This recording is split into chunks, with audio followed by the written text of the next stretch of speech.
On pense souvent que pour réussir sur YouTube, il faut que les gens soient d'accord avec notre message, soient d'accord avec tout ce qu'on dit. Le problème, c'est que si comme moi, tu crées du contenu tous les jours ou alors tu crées beaucoup de contenu, les gens ne pourront pas être d'accord avec tout ce que tu dis, simplement parce que tu vas dire beaucoup de choses.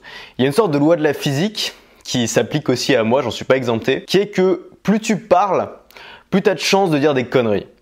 Et forcément, quand tu publies une vidéo par jour, tu vas pas y passer des heures et des heures à analyser chaque mot de ton discours. Souvent, tu vas faire la vidéo en 20 minutes, tu vas la monter, tu vas la publier dans la foulée.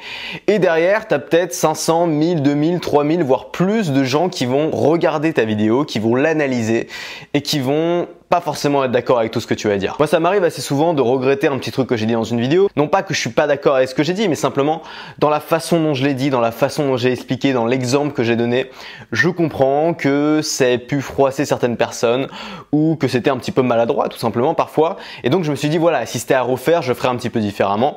Mais bon, c'est pas grave, c'est fait, c'est en ligne. Et ça m'est arrivé plusieurs fois de faire des vidéos où il y a beaucoup de dislikes, il y a beaucoup de gens qui mettent en commentaire qui sont pas d'accord avec le fond ou avec la forme. Et les premières fois où ça m'arrivait, je paniquais un petit peu en me disant c'est bon, les gens ils sont plus d'accord avec moi, ils vont arrêter d'acheter mes produits, ils vont se désabonner, c'est la fin de ma chaîne, tu vois. Et en fait, d'expérience, pour l'avoir vécu plusieurs fois, je me suis rendu compte que ça changeait pas grand chose et que les gens ils te détestaient pas pour autant et que les gens allaient pas tous se désabonner et que tu allais pas perdre tous tes clients. J'ai même été surpris de voir que ça avait si peu d'impact dans les ventes. Ça m'est arrivé de vendre des produits juste après avoir fait justement une vidéo un petit peu polémique où il y avait beaucoup de gens qui étaient pas d'accord et de faire quand même pas mal de ventes. Ça m'est arrivé aussi de lancer une vidéo le lendemain et que la vidéo du lendemain soit beaucoup plus populaire. Et en fait, je me rends compte que quand les gens s'énervent un peu dans les commentaires ou qu'ils te mettent un dislike, ça veut pas dire qu'ils te détestent, ça veut simplement dire qu'ils sont pas d'accord avec toi sur ce point-là. Mais il y a une chose qui change pas, il y a une chose qui est au-dessus de ça en fait, qui est au-dessus de ces petits désaccords. À mon avis, c'est la confiance que tu peux nouer avec ton audience. Et je pense que c'est un peu la même chose dans une relation avec quelqu'un. Une relation où on s'engueule jamais, où on est toujours d'accord sur tout.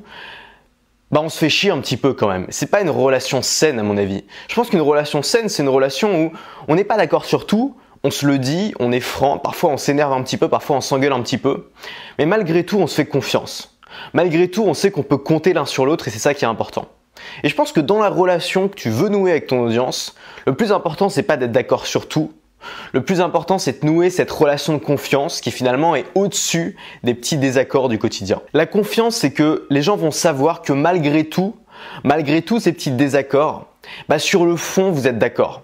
Sur le fond, tu crois en ce que tu dis et tu ne leur veux pas de mal. Par exemple, les gens savent que s'ils achètent une de tes formations, tu vas pas leur vendre du vent et disparaître dans la nature, tu vois. Ils savent qu'ils peuvent compter sur toi malgré le fait que tu ne sois pas parfait. C'est ça la confiance. Pour moi, c'est plus important que tout le reste. La relation de confiance que tu peux nouer avec tes abonnés, c'est beaucoup plus important que le nombre d'abonnés que tu peux avoir. C'est quelque chose qui va rester sur le long terme. Comme je te l'ai dit hier, moi il y a des gens que je suis sur YouTube ou sur d'autres plateformes depuis des années. Ces gens-là, je suis évidemment pas d'accord avec tout ce qu'ils disent. Parfois, je suis un petit peu énervé contre eux. Parfois, je leur en veux un petit peu. Mais malgré tout, j'ai toujours gardé cette confiance envers eux parce que je sais qu'ils croient en ce qu'ils disent et je sais que c'est des gens fiables. Donc, je vais te donner 7 éléments qui, selon moi, aide à créer et à conserver cette confiance que tu peux nouer entre toi et tes abonnés dans le temps. Le premier conseil, c'est de mettre en cohérence son discours et ses actes. Il n'y a rien de pire que le « fais ce que je dis, pas ce que je fais ». Quand tu donnes des conseils, quand tu parles de ta philosophie de vie, quand tu parles de tes valeurs, il faut que tes actes soient en cohérence avec ton discours. Moi, si je parlais de liberté, mais qu'à côté, je vivrais une vie qui me convient pas, qui me plaît pas, ça se sentirait, ça se verrait et mon discours aura beaucoup moins d'impact et il n'y aura pas cette confiance. Alors ça ne veut pas dire qu'il faut être parfait, ça ne veut pas dire qu'il faut incarner le message que tu délivres à 100%. Ça veut dire qu'il faut le vouloir au moins. Tu vois bien sur ma chaîne que je parle de plein de sujets dans lesquels je ne suis pas un expert. Mais simplement je m'y intéresse, j'y travaille et c'est des sujets qui me passionnent. Et c'est ça qui est important. L'important c'est pas d'être le plus grand expert, c'est pas d'être parfait. L'important c'est d'y croire et de montrer que tu y crois. La deuxième chose c'est d'apprendre à donner sans rien demander en échange. Alors évidemment, si tu as une chaîne YouTube, tu attends quelque chose. Tu attends soit, je sais pas, d'avoir la gloire, d'avoir un certain nombre d'abonnés, d'avoir la satisfaction de pouvoir toucher beaucoup de monde et avoir de l'impact sur ces gens-là, de pouvoir faire des ventes, de pouvoir vivre de ta passion. Évidemment que tu attends tout un tas de choses, mais si tous tes contenus, si tout ce que tu fais a pour unique but de vendre ou alors de demander des trucs à tes abonnés ou alors de sans arrêt demander plus que tu ne proposes en fait, ce lien de confiance il va se perdre parce que les gens vont voir finalement que tu es là uniquement pour tirer parti un maximum d'eux et que c'est ton seul objectif. Et je pense qu'il faut apprendre vraiment, surtout sur YouTube, à donner sans rien demander en échange, à faire des vidéos où tu vas donner beaucoup de conseils et puis à la fin tu vas dire voilà, c'est tout. J'ai fini. Tu vas rien demander de spécial. Alors l'idée bien sûr c'est pas de devenir la mère Teresa de ta chaîne YouTube. Évidemment que tu as des intérêts derrière, évidemment que tu as peut-être envie de faire des ventes. Il faut pas hésiter à faire des appels à l'action régulièrement. Mais moi je te parle pas d'éthique ou d'être gentil ou quoi que ce soit, je te parle de stratégie. Je te dis que stratégiquement, ça vaut le coup de donner beaucoup sans rien demander en échange. Et le jour où tu auras quelque chose à demander, le jour où tu auras quelque chose à proposer, cette confiance qui se sera créée avec les gens qui te suivent va payer et là les gens vont te rendre l'appareil. C'est basé sur un principe psychologique simple qui est qu'on se sent toujours redevable quand quelqu'un nous donne quelque chose. C'est profondément humain. Et quand quelqu'un nous donne quelque chose sans rien demander en échange et que cette chose a de la valeur pour nous, quelque part on va avoir envie de lui rendre l'appareil. Et même si ça vient pas sur le court terme, ça va venir sur le long terme. C'est pour ça que j'arrête pas de dire que YouTube c'est un jeu à long terme et qu'il faut pas hésiter à faire des choses qui sur le court terme ne feront pas forcément de résultats, mais qui vont payer sur le long terme. La troisième chose, c'est d'être capable d'expliquer ses motivations. Imagine que tu rentres dans un magasin, tu vas chez Decathlon, je sais pas, tu veux acheter un kayak par exemple, je dis n'importe quoi, et tu vas voir un vendeur et tu lui demandes conseil sur ton kayak et tout, puis tu t'aperçois qu'il commence à te proposer plein d'autres éléments, plein d'autres accessoires soi-disant indispensables pour ton kayak. Et tu dis bon bah d'accord, si vous pensez que c'est bien pour moi, ok, je le prends, puis tu finis par avoir une facture qui coûte le triple du prix du kayak et tu te demandes pourquoi, et puis tu te rends compte à la fin qu'en fait le vendeur est payé à la commission. Et quand tu apprends ça, forcément, la confiance s'écroule et toute la confiance que tu avais accumulée auprès de ce vendeur s'écroule d'un coup et tu te dis ok, je me ferai plus jamais avoir. Alors que, imaginons que ce vendeur, dès le début, t'a dit « Ok, moi je vais être honnête avec vous, je suis payé à la commission, donc plus je vous vends des produits, plus je gagne une commission. Maintenant ça s'est dit, moi ce que je vous propose c'est qu'on trouve un compromis, c'est-à-dire que j'essaye de vous proposer vraiment ce qui est selon moi est le meilleur, et puis vous en face, vous faites votre jugement et vous allez considérer si ça vous plaît ou pas. » Si le vendeur commence tout simplement en étant extrêmement honnête, c'est-à-dire en expliquant qu'il est payé à la commission, qu'est-ce qui va se passer? Finalement, tu vas pas t'énerver, ça va te désarmer. Putain, ce mec, il est honnête, quoi. Il est payé à la commission et pourtant, il essaye pas de me vendre tout le magasin. Il est franc avec moi, il montre vraiment ce qui m'intéresse et tu vas être encore plus enclin finalement à lui faire confiance que si le vendeur était pas payé à la commission et qu'il t'avait rien dit. Donc le fait d'expliquer ses motivations, c'est extrêmement puissant et c'est pour ça que dès le premier jour, j'explique que moi, mon but, c'est pas simplement d'être sur YouTube pour la gloire. Mon but, c'est aussi de gagner ma vie avec. Ça fait partie de ma stratégie, notamment pour être plus libre et que c'est pas incompatible. Tu peux gagner ta vie avec ta chaîne YouTube, avec ta passion, sans pour autant arnaquer les gens ou les prendre pour des pigeons, mais en leur apportant simplement plus de valeur. Et le fait d'être totalement transparent là-dessus, forcément il y a des gens qui vont pas m'aimer à cause de ça, qui vont me dire que je suis un putain de vendeur et tout, mais c'est beaucoup mieux que si j'étais dans le monde des bisounours et que je disais que jamais je vendrais et que derrière je fais des stratégies obscures pour essayer de vendre via des mailing lists dans le dos, tu vois. Moi je préfère faire ça de manière totalement transparente, le dire sur ma chaîne et je pense que, je sais pas si c'est ton cas, mais je pense qu'il y a beaucoup de gens finalement, même si qu'ils achètent ou pas mes formations, qu'ils soient clients ou pas, qui apprécient le fait que j'assume pourquoi je fais ça et que je parle de mes motivations profondes sur ma chaîne. Le quatrième point, c'est d'admettre ses faiblesses. Souvent, on pense que quand on veut passer pour un expert, quand on veut justement que les gens nous fassent confiance, il faut être parfait, il faut être lisse, il faut avoir l'air d'avoir aucune faiblesse et c'est exactement l'inverse à mon avis qu'il faut faire. C'est que à qui tu fais le plus confiance? J'en ai déjà parlé souvent, mais je pense qu'on fait davantage confiance à un ami qu'à un expert parce que l'ami, on sait qu'il va être sincère avec nous, on connaît ses faiblesses, on connaît cette personne et donc on se dit voilà, si telle personne a ses faiblesses mais que malgré tout, il a réussi à s'en sortir dans ce domaine, alors pourquoi pas moi?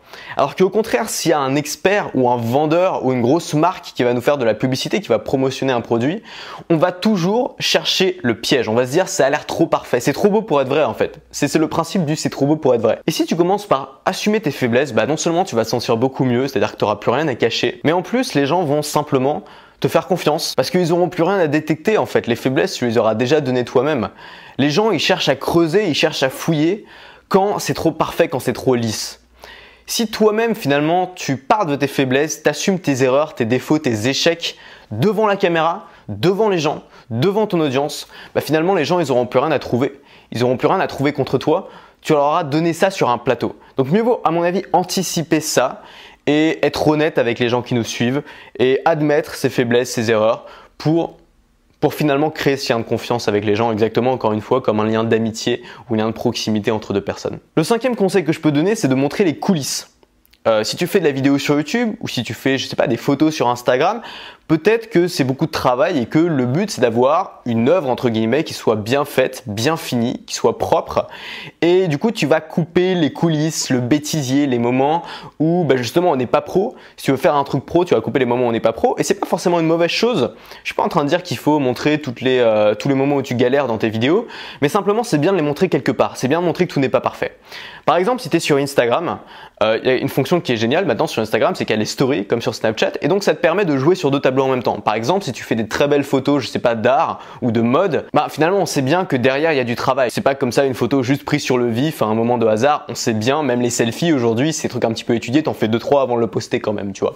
Et ça les gens ils le savent, mais c'est bien de leur montrer. Et sur Instagram c'est génial parce que tu peux par exemple dans tes posts Instagram mettre des belles photos beaucoup travaillées, et dans les stories Instagram, expliquer le travail qu'il y a derrière justement. Comment toutes les étapes par lesquelles tu es passé pour créer cette photo, toutes les galères que tu as connues, toutes les difficultés, tout ça tu peux en parler et ça va vraiment renforcer le lien avec les gens. Les meilleurs outils que je connaisse, donc c'est les stories sur Instagram, mais c'est aussi et surtout Snapchat. Moi, vous êtes plus de 800 aujourd'hui à regarder mes stories sur Snapchat et tu sais si tu en fais partie que mes stories, c'est pas comme mes vidéos, que dans mes vidéos, j'essaie de faire un truc propre, construit et tout, je fais des jump cuts, je te coupe tous les tous les moments de galère et tout, alors que dans les snaps, c'est exactement l'inverse.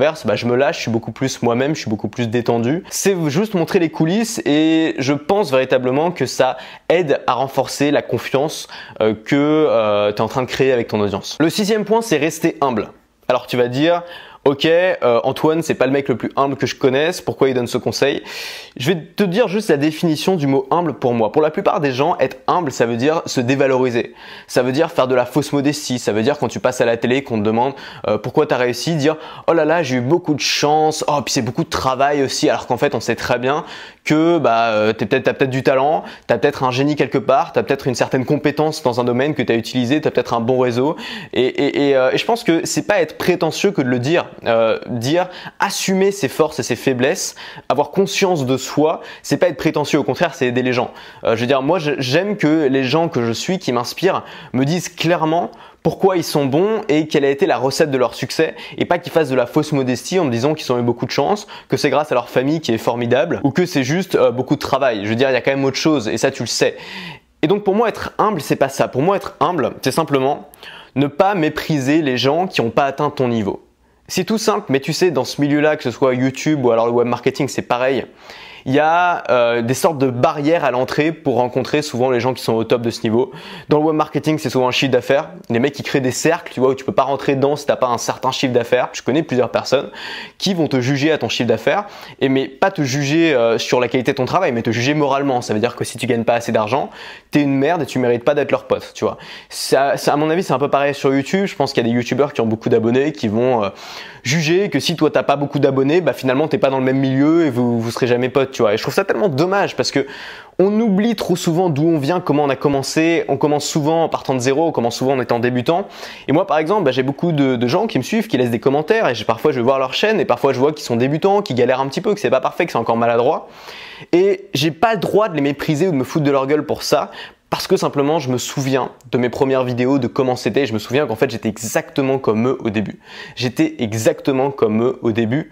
Et le fait de m'en souvenir, ça m'aide finalement à rester humble. De la même façon, j'essaye dans mes séries Obsession d'interviewer des gens qui sont déjà connus, qui ont déjà une certaine notoriété, mais aussi d'interviewer des gens qui ont aucune notoriété, mais qui simplement sont intéressants et qui sont obsédés par quelque chose. Pour moi, la valeur de quelqu'un se fait davantage sur ses passions, sur ce qu'elle aime, sur ses capacités, sur ses qualités, que sur ses résultats. Et je pense que rester humble, c'est avoir la capacité de voir du potentiel dans chacun des gens, même s'ils l'ont pas encore démontré, même s'ils n'ont pas encore les résultats qui vont avec. Et évidemment, c'est une qualité qui va renforcer la confiance que les gens peuvent avoir envers toi. La dernière chose, c'est ne jamais tromper son audience. J'ai gardé le plus important à mon avis pour la fin. Tu te souviens peut-être de l'affaire Mad Podcast. Mad Podcast qui avait une bonne audience, qui avait des gens qui l'appréciaient, qui, on s'est rendu compte, avait plagié des youtubeurs anglais, américains, mot pour mot. Et donc ça veut dire simplement qu'il a trompé son audience parce qu'il les a pas mentionnés, il a caché en fait. Donc il a menti à son audience finalement. Et je pense que c'est quelque chose qui pardonne pas. Comme j'ai dit au début, ton audience, elle peut te pardonner beaucoup de choses. Elle peut te pardonner des petits désaccords, des petites conneries que t'as dit, des trucs où c'était un peu sensible, où t'aurais peut-être pas dû le dire de cette façon. Mais ton audience, à mon avis, il y a un truc qu'elle peut pas te pardonner, c'est le mensonge. Si elle s'est aperçue que tu lui as menti, c'est fini. Elle te pardonnera pas parce que tu viens de trahir ce qui est plus important, c'est-à-dire la confiance que tu as construit justement pendant tous ces mois ou toutes ces années avec cette audience. Donc je pense qu'il faut faire très attention à ne pas tomber dans le piège qui consiste à se créer un univers, à créer quelque chose qui est faux, qui est fake et à ne pas dire la vérité à son audience. Ça veut pas dire qu'il faut tout dire, c'est-à-dire si les gens te posent des questions sur ta vie intime et tout, t'es pas obligé de répondre, tu vois, c'est absolument pas ça. T'as le droit de dire j'ai pas envie de répondre à cette question, ça te regarde pas. Ça veut juste dire que dans le contenu de tes vidéos, bah tu dois dire ce que tu penses, tu dois dire la vérité, parce que sinon ça se voit en fait tout simplement. Et finalement tu vas voir que c'est beaucoup plus facile et beaucoup plus agréable de travailler dans ces conditions. De travailler dans l'honnêteté, en disant la vérité aux gens qui te suivent. Pourquoi? Parce que tu n'as plus le stress d'être cohérent avec ton mensonge de base. Tu sais, ce qui est terrible avec un mensonge, c'est qu'au début, il est à peu près crédible, et puis plus on s'enfonce dedans, plus on s'empêtre dedans, plus c'est difficile de revenir en arrière. Et le fait de dire la vérité, de dire ce que tu penses dès le début, bah, il y a une progression. Évidemment que tu peux changer d'avis, évidemment que tu peux changer de discours, mais au moins tu vas pas t'empêtrer dans une histoire qui n'est pas la tienne. Et encore une fois, je te parle pas d'éthique ou d'être gentil avec les gens, je te parle de stratégie. Si tu veux rester sur YouTube dans le long terme, c'est dans ton intérêt d'être honnête avec ton audience, de dire ce que tu penses. Moi, par exemple, je suis le pire menteur que je connaisse. Je ne sais pas mentir, c'est ridicule, ça se voit tout de suite, tu vois. Alors devant une caméra, ce sera encore pire. Donc moi, je le fais par instinct de survie presque, parce que je me dis, voilà, c'est vraiment dans mon intérêt d'être honnête, de dire ce que je pense, quitte à parfois dire des conneries, plutôt que d'essayer de tenir un discours qui n'est pas le mien. Et je pense que c'est le dernier pilier pour construire cette relation de confiance avec les gens qui te suivent. Voilà, c'est la fin de cette vidéo, j'espère que ça t'a aidé.